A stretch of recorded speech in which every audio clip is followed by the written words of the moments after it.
Assalamu alaikum wa rahmatullahi wa barakatuh. We have been learning about the pre-Islamic history of Arabian Peninsula, more or less specifically talking about Yemen and the change of power in Yemen and how that is shaping and reshaping the Arabian Peninsula. We learn that how Abraha came in power by replacing Ariyata, a general that came and destroyed the tyrant rule of Dunawas, and how it became, the Yemen and its surrounding area became a Christian province or a Christian state, and how Abraha wanted to force Christianity on the pagans of Arabia. Now, somebody asked this question under the last video, that why are you referring to Arabs as pagans, because they were idol worshippers. They were worshippers of jinns, some of them were worshippers of stars, and some of the other forms. It's not like they denied Allah. They believed in Allah, but they also believed in other beings being in the positions of God. So they were the believers of multiple gods. They were the believers that Allah is the supreme God and has created other smaller gods. So they were the believers of Aliha concept. So they were pagans. Anyway, long story short, Abraha wanted to destroy Kaaba. Kaaba at that time had a lot of idols in it, but that wasn't the intention of Abraha. Rather, the intention was to kill the basis or the center religious point of the people of Arabia and divert everybody to this massive cathedral that he built in Sana'a, Yemen. So, to accomplish this task, we learn about in great detail how he marched towards Kaaba and he was destroyed, as mentioned in Surah Al-Fil. Now, after the death of Abraha, his son Yaksum bin Abraha came to power. His rule lasted less than a year and he died. Then his brother Masruq bin Abraha came to power. This was the time that a man by the name of Saif, the son of the Yazan, he was from the Hammerites, from the Hamiris, he wanted to overthrow this Abraha's and his children's evil rule with a better rule, at least, or get liberation. So he, at that time, approached the Byzantine emperor. After several years of rule of Aksum Empire, which was once propagated or initiated by the Byzantine emperor, again he's approached. But this time it's a different emperor. First time, when those reached Byzantine in 520s, at that time the Roman emperor was Justin the First. When Saif reached the Roman emperor, this is Justin the Second. Justin II was an extremely evil emperor. He ruled from 565 to 578 AD. And the times that I'm talking about is roughly around 571 AD. So at this time, Saif approaches the court of Justin II, who refuses to help Saif, saying that I cannot go against my own Christian brothers. Because at this time, Justin is fighting with the Persian Empire, and he doesn't want to create more enemies. So he refuses to help Saif. Saif goes back to his friend in the Iraq area, in the kingdom of Hira. And this person that he goes to, his name is Nu'man bin Mandar. Nu'man, who is the ruler of Hira, these are actually also Yemeni tribes. As we learned yesterday that how the Yemeni tribes, or maybe a couple days ago, started spreading in the entire Arabia. So we have Banu Kinda, we have Lachem and Jazam, we have different other tribes that we learn about, Khuza'a, Aus, Khazraj, the Ghassanite, the Banu Ghassan. These were all Yemeni tribes that spread in different parts of Arabia. So, from the Lachem and Juzam, who went and spread in the eastern and northern regions, born a king by the name of Nasr bin Rabi'a. Well, Nasr bin Rabi'a himself was not as powerful as his descendants were, but Nasr bin Rabi'a is considered to be the father of the kings of Hira. So Nu'man bin Mandar is also one of the kings of Hira, to which Saif, the son of Dhiyazan, visits and said, Nu'man, you must help brothers in Yemen. And I have approached the king of the emperor of Byzantine Empire, and he has refused to help us out. But there should be a way to defeat and remove the Abraha and his offsprings from Yemen.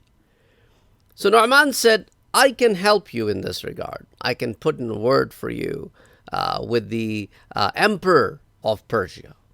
Now this time, the emperor of Persia was Khusro the first. Now this is a different Khusro than the one that was in charge of Persia when Prophet ﷺ sent a letter that he torn into pieces. That was Khusro the second. This is Khusro the first. The other Khusro who torn the letter into pieces, he's known as Khusro Parvez. And this Khusro the first, he's known as Khusro Noshirwan. So Khusro Noshirwan, or Khusro the first, is the ruler of Persia at this time. Saif visits the Persia. This is before, this is around the childhood time of Prophet sallallahu alaihi wasallam. So Prophet sallallahu alaihi wasallam at this time must have been with Halima Sa'diya in Banu Sa'd, very close to Ta'if, and getting raised at that time. So Prophet sallallahu alaihi wasallam may have been like maybe 1 or 2 years of age at this time. So anyway, Saif visits Khusro the One, enters in his court. Now let me give you an idea how these kings used to sit, especially in Persia. Their crown was so massive and huge that you cannot put that crown on your head. Your neck will break. So what they would do is they would put it on chains and will hang it from the rooftop.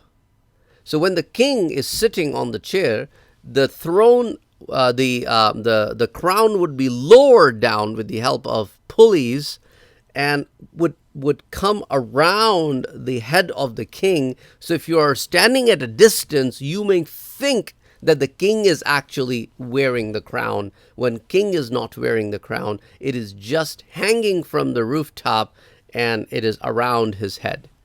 So when Saif enters the court, he sees this massive crown, and this just gives him this impression of, wow, I've never seen anything like this in my life.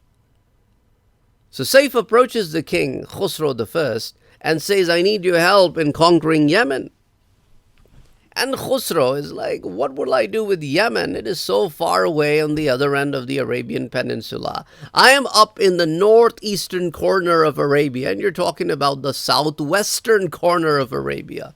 What will I do over there? What is in it for me? Why should I even send my army that far? He said, you know what? Since you have come from that far away, I'll give you some money. Why don't you go and recruit some army and fight for your cause? So he gave him some gold coins, and when Saif exited the court, he started giving those gold coins to the poor and the needy people of Persia. When this news came to Khusro I, he ordered his army to go and fetch Saif and bring him over. So they snatched Saif and brought him in the court of Khusro I. And Khusro said, I gave you a gift of gold coins to go and recruit an army for yourself and help your people. And you went out and you started giving it out like it was your money? I mean, why did you do that? I consider this as an insult. Can you explain yourself? Saif said, O king, let me tell you something. This place where I come from, Yemen, it is full of gold and silver. We don't need this. We have money. It is flowing in. We are a rich country, but we don't have manpower. We don't have force. We need a mighty power like yourself to come and replace the tyrant rulers that we have. And when Khusro I learned about the gold and the silver and the mines and the money and the trade, he's like, okay, I must help save, not to help save, but to gain this wealth. And also at the same time, defeating a Christian on a Yemeni soil was in a way defeating Byzantine indirectly, because these Christian rulers of Yemen, the Aksum Empire, were friends with the Byzantine. So there'll be several things that could be accomplished at the same time. But at the same time, Khusro I, being an extremely smart person, he didn't believe that wasting the Persian army would be a wise choice, because he doesn't know the outcome of the war. Plus, the war will be fought so far away from Persia that sending in another army would itself take a lot of time. And then taking the land route would not be advisable, would not be a good choice, because they would have to go through all these Arabian tribes. And this would be a much slower process and would allow Masruq, the son of Abraha, to be alarmed and prepared. So he called a meeting, and somebody suggested that we have a plan, if you may allow, and that will not waste a single soldier from the Sassanid Persian army. And Khusro I said, okay, what is it? The advisor said, how about we send in all the prisoners who are on the death row? Anyway, we have to kill them. So how about if we send them, and this way, if they win, it will be a win for Persia. If they die, anyway, they had to die, and you wouldn't have to lose anything on this. Khusro I really liked that idea, and he said, let's do that. So he asked Saif, go back, prepare an army of your own, and wait for our army to arrive. And our army will arrive on the seashores, because they were to take the sea route. And once our army arrives, we'll send in the word to you, and then you can attack from your side, and our army will attack from our side. And that way we can crush Masruq in the middle, sandwich him, and defeat him like that. But didn't tell Saif what kind of army Khusro is sending. So Saif leaves for Yemen, comes to Yemen, gathers his army, gathers the Yemeni people, prepare them mentally for a war, and awaits the coming of the Persian army. At this time, Khusro asked all the prisoners on death row to be called. There are 800 in number, not too many. Only 800 in number, and appoints one of them as the leader, and his name is Wahraz. Wahraz becomes the leader of these 800 men. These 800 men are loaded in 8 ships, so 100 men per ship, and they are sent off to reach Yemen. Now they're traveling by the sea route, and 2 ships out of 8 ships sink, so they lose 200 men in waters. 600 men, or 6 ships, reach Aden. Now, when they are there, they are now in the battlefield, and on the other side comes the army of Saif. Both armies together, they attack Masruq. Now the battle is going on. Masruq is on top of his elephant.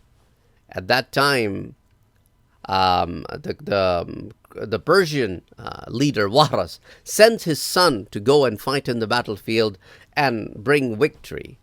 But unfortunately, his son dies. At this time, Wahraz decides to take the revenge of his son's death from Masruq. So he asked people, keep telling me the state of Masruq as to what he's riding on, because I think I will not be able to kill him if he's on elephant. So while the battle was going on, Masruq decided to leave the top of the elephant and start riding the horse. So he started fighting on the horseback. So Wahraz was told that Masruq is now fighting on the horseback. He said, I think it is not advisable for me to fight him on the horse. Let me know when he is doing something else. Then he was told that Masruq at this time has left the horseback and is fighting on the mule back. So he said, still, I will not going to fight him until he's on ground. And then he was told that Masruq is on ground right now and he is fighting alongside his army. At this time, Wahraz started looking for Masruq and found him. Masruq used to wear something on his head which had some kind of a stone in the middle. So what Wahraz did, he attacked him with a bow and an arrow, and the arrow hit him the Masruq, right in the middle of his head, went through the little stone or jewel he was wearing and hit him in the head, and he fell on the ground and he died. When Masruq died, the morale of the army went down and they started fleeing from the scene. And then the army, the Persian army of Wahraz and the army that was headed by Saif, they started killing them in numbers, and then a lot of them died. So at this time, the Persian rule was established in the province of Yemen, and Yemen became a Persian province. And Christians lost this particular province to the Persians. And it was a big political defeat for the Christians and a political gain for the Sassanites. And Sassanites didn't lose a single soldier of their own in order to win this whole province. At this time, this person by the name of Wahraz, he was made in charge or the ruler of this province. But Wahraz rule didn't last it forever. Wahraz was replaced by other people as things progressed. After Wahraz died, Khusro I, who's known by the name of Noshirwan, he appointed Wahraz's son Marzaban as the ruler of Yemen. After Marzaban died, his son Tainjan was made the ruler of Yemen. And after Tainjan died, Tainjan's son was appointed as the ruler of Yemen. But Tainjan's son was not a good ruler, so he was dismissed from his position, and the man by the name of Badan was made the ruler of Yemen. So when Prophet ﷺ wrote the letter to the Persian king, that was the time of Khusro II, not Khusro I, who conquered Yemen in the first place. So the time of Khusro II or the Khusro Pervez, at that time, Bazan was the governor appointed by the Sassanid emperor on Yemen. So again, we will inshallah continue from this part, where we will tell you next time that how Yemen became a Muslim province or a Muslim kingdom in the life of the Prophet sallallahu alaihi wasallam, as it is changing power from pagan to Jewish, from Jewish to Christian, from Christian to Zoroastrian or Persian Sassanid rule, and now becoming under the Islamic flagship. And also, inshallah, in detail, we also need to talk about how Yemen was split into a Christian state and a Jewish state. That was during the time of Tubba, the last Tubba, where this part of the Yemen became an excessively Jewish state. And how did that happen? And how the area of Zafar and the area of Tahama and the area of Najran, how did that become a Christian kingdom? All of this, inshallah, we'll talk about in next 3 episodes. Till next time, Assalamu alaikum wa rahmatullahi wa barakatuhu. A lot of these details have been gathered for you from different sources. For example, there is a book on Siratun Nabi, the life of the Prophet sallallahu alaihi wasallam, the Sirah of Ibn Hisham, that was written almost 150 years or after the Prophet sallallahu alaihi wasallam. So it's written in one of the earlier times, and also from other books on history have been read, and this information is gathered for you. Inshallah, we'll see you next time. Assalamu alaikum.